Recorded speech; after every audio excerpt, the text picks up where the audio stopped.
औज़ुबिल्लाहिमिनश्शैतानिर्रजीम बिस्मिल्लाहिर्रहमानिर्रहीम। अस्सलाम वालेकुम। आज हम पढ़ेंगे क्लास 8 के लिए प्रोज़ नंबर 5। ये सब्जेक्ट इंग्लिश में है और टॉपिक है पोलो द किंग ऑफ गेम्स। जैसा कि आप जानते हैं कि कल हमने पेज नंबर 33 कंप्लीट किया। आज हम पेज नंबर 34 पढ़ेंगे। सबसे पहले हम इसकी मॉडल रीडिंग करेंगे। From the steppes of Central Asia, the game eventually separated as far as Japan, China, Tibet, and India. Over the ages, the aristocratic game developed to promote equestrian and military skills and was ranked next to battle itself as the ultimate test of the prowess of prince and warriors. कुछ words यहाँ पर है जिनकी हम meaning करेंगे। जैसे है steps. Steps का मतलब है घास के मैदान। इवेंचुअली का मतलब है आखिरकार। एरिस्टोक्रेटिक कहते हैं हम शाहाना। प्रोवेस का मतलब है बहादुरी या शुजाअत जिसको कहते हैं। अब हम टॉपिक की तरफ आएंगे। From the steppes of Central Asia, the game eventually separated as far as Japan, China, Tibet and India.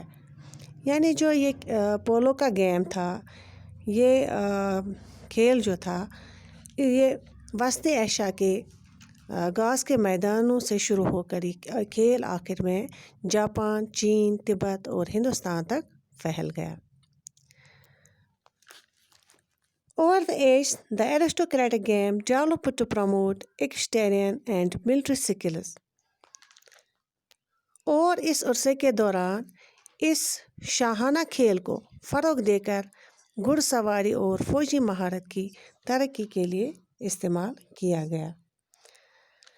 ये खेल जो था, ये पोलो का खेल जो है, ये राजाओं का खेल तस्वुर किया जाता था।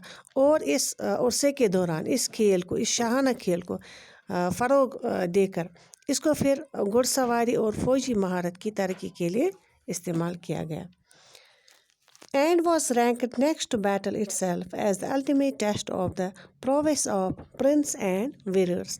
और इसे फिर शहज़ादों और जंगजुओं की सलाहियत की परख के तौर पर जंग के बाद का दर्जा हासिल था। यानी ये खेल जो था, ये पोलो का खेल जो राजाओं का खेल से मशहूर था, ये राजाओं का खेल माना जाता था, ये शाहाना खेल माना जाता था।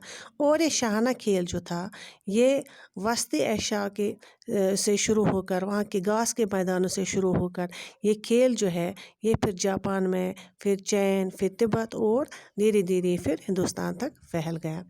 और उसके बाद उस अरसे के दौरान जहाँ ये हिंदुस्तान तक फैल गया, उस अरसे के दौरान ये जो पोलो का खेल था, ये शाहाना खेल जो था, इसको फ़रोग़ मिल गया। और फिर बाद में इसको घुड़सवारी और फ़ौजी महारत की तरक्की के लिए इस्तेमाल किया गया।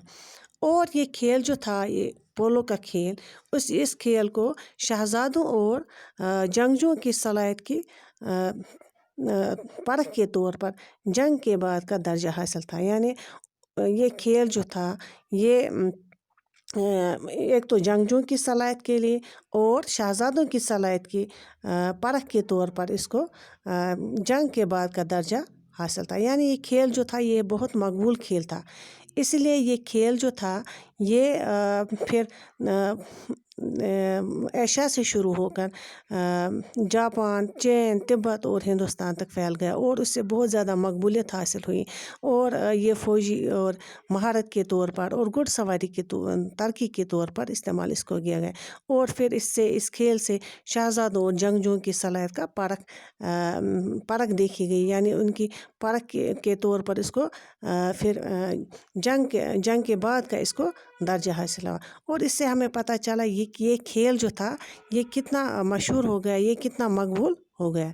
इंशाल्लाह कल हम पेज नंबर 34 पढ़ेंगे।